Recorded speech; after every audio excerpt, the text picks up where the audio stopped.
House Stark, the first king in the north, was not originally from the north. In fact, he wasn't even close to it. He is allegedly the grandson of the first king of the Reach, Garth Gardner, and long before he built the Wall and the Winterfell, he built Storm's End. Legend says that Durrandon Godsgrief, the first Storm King, tried to build his castle 6 times, each stronger than the last, but not strong enough to withstand the storms sent by the gods. Then came a young boy, who will be remembered in history as Bran the Builder. He advised Duran how to build a fortress that could defy even the storms of the gods. The castle that still stands today is so strong that the maesters call it the work of magic. Bran even survived the long night years later, and when the White Walkers were finally driven back to the land of always winter, Bran allied with giants and children of the forest, and together they constructed a 700-foot wall of ice and ancient spells that would guard the realm of men from whatever lurks beyond. When Bran was finished with the wall, he built Winterfell over hot springs, where winter could never fully reach. He took a northern woman as his wife, and ruled as the first king of winter, founding House Stark, the family that would rule the north for thousands of years. House Lannister. But Bran the Builder is not as beloved among singers and storytellers as Lann the Clever, the legendary founder of House Lannister.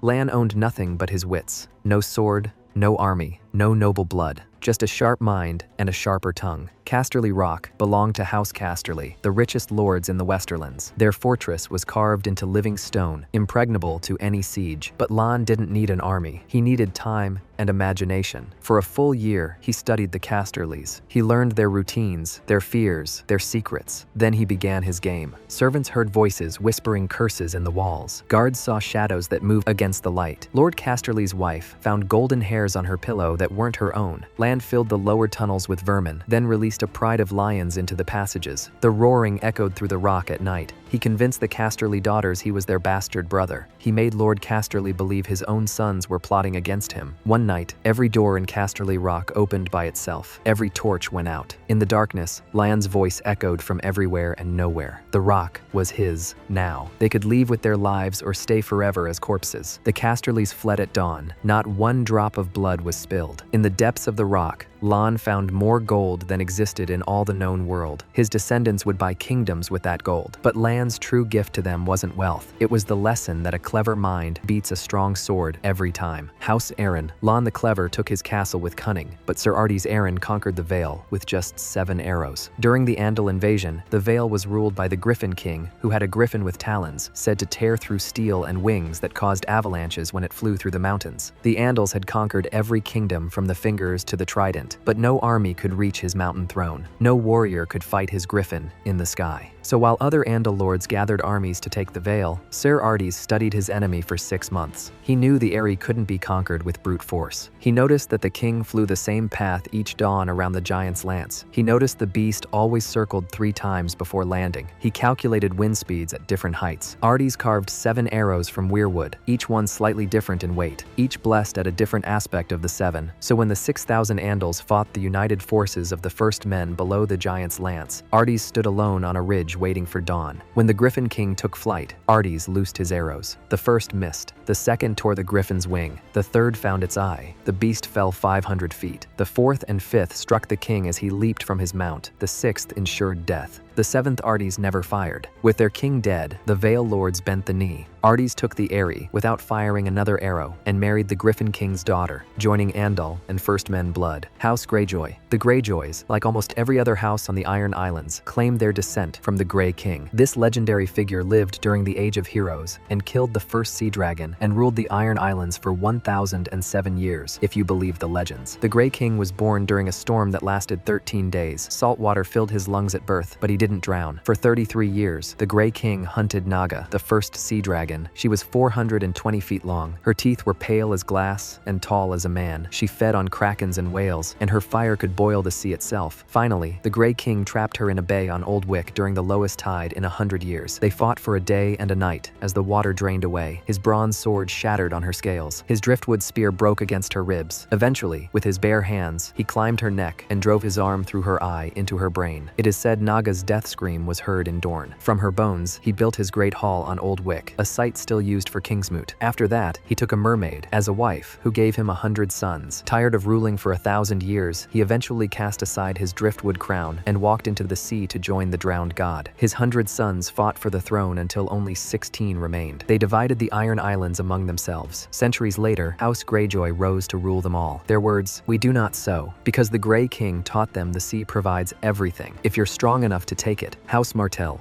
House Martell was forged when Princess Nymeria led the Rhoynar in 10,000 ships across the narrow sea to Dorne. She led mostly women and children, because the Valyrian dragonlords had killed most of their men. Actually, the dragonlords of Valyria, driven by their supreme sense of superiority, wanted to enslave the Rhoynish people. But the Rhoynar were too proud to surrender their independence, so they fought back. So the Valyrians sent 300 dragons against their united force of 250,000 warriors. Most of them got killed. True to what would become their words, unbowed, unbent, unbroken, Princess Nymeria sailed with the rest. But of the million Rhoynar who fled, less than a quarter survived to see Dorne. They lost their ships to corsairs at the Stepstones, plague at the Basilisk Isles, and storms that claimed entire fleets. But eventually, after a journey of 3 years, they landed at the mouth of the Greenblood. At that time, Mors Martell controlled the Greenblood, so Princess Nymeria married him the day she landed, even though Mors was just a lesser lord in Dorne. Then she burned all her 10,000 ships, assembled an army of men and women alike, and declared war against all the other kings and lords of Dorne. She captured 6 Dornish kings, put them in golden fetters, and sent them to the wall. After 6 years of war, there were no more kings in Dorne, only 1 prince and 1 princess. Together, Nymeria and Mors had 4 daughters and 8 sons. She ruled for 27 years after Mors died, taking 2 more husbands, but keeping the Martell name supreme. Her bones lie in the castle she built at Sunspear. House Baratheon.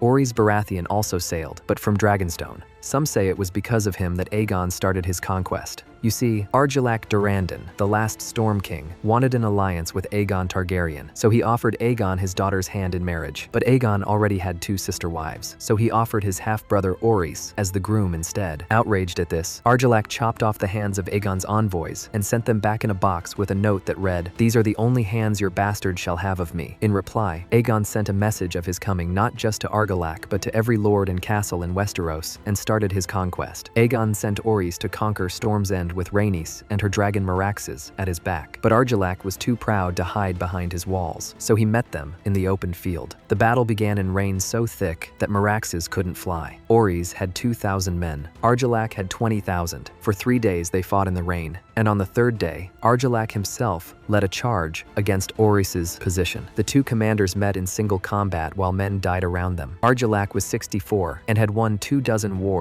Orys was half his age and twice as strong. They fought for an hour. Orys took Argilac's sword hand first, then his head. After that, Orys carried the king's body to Storm's End himself. Argilac's daughter Argella barred the gates and declared she would fight to the last man. Her garrison feared the dragon would burn them in their castle, just as Aegon burned Harrenhal down. So they delivered her to Orys naked and chained in the night. But Orys wrapped her in his own cloak, removed her chains with his own hands, and spoke to her as an equal. He married her that very night in the castle's sept. He took everything from House Durrandon, their castle, their banner of the crowned stag, their words, "Ours is the fury," their lands. But he honored their history, he kept their customs and laws, and buried Argilac as a king. House Tully. Orys Baratheon founded his house through conquest, but Sir Axel Tully founded his through saving a king's life. House Tully began during the reign of the Andal kings, over 1,000 years before Aegon's conquest. Sir Axel Tully was a minor Andal knight who served King Tommen of the Trident. When rival lords ambushed the king at a river crossing, Axel held the ford alone against a dozen men while his king escaped. He took 7 wounds but survived. King Tommen granted him land where the Red Fork meets the Tumblestone, the strategic heart of the Riverlands. There Axel built River Run, a castle that could never be taken by storm as long as its moat was flooded. For 1,000 years, House Tully held River Run faithfully. They were never the strongest house. The Brackens had more knights, the Blackwoods older blood, the Mallisters more gold. But when Aegon conquered Westeros, Edmund Tully was first to kneel, and Aegon made him Lord Paramount for that. House Tyrell. House Tyrell became the lords paramount of the Manor by being perfect servants of House Gardener for 1,000 years. The founder of House Tyrell was just an Andal knight who came to the Reach to conquer it, but he ended up being the sworn shield to King Gwaine V Gardener. Alester was such a legendary fighter that the king made him his personal champion. But when Alester's eldest son died in a tourney, his second son Gareth chose a different path. He became a steward. Gareth and his son Leo served as stewards so brilliantly that the Gardener kings made the position of High Steward hereditary to House Tyrell. For the next several thousand years, every Tyrell served in this role. They married into House Gardener 9 times over the centuries, but they never sought crowns. Then came Aegon the Conqueror. King Mern, 9th Gardener, brought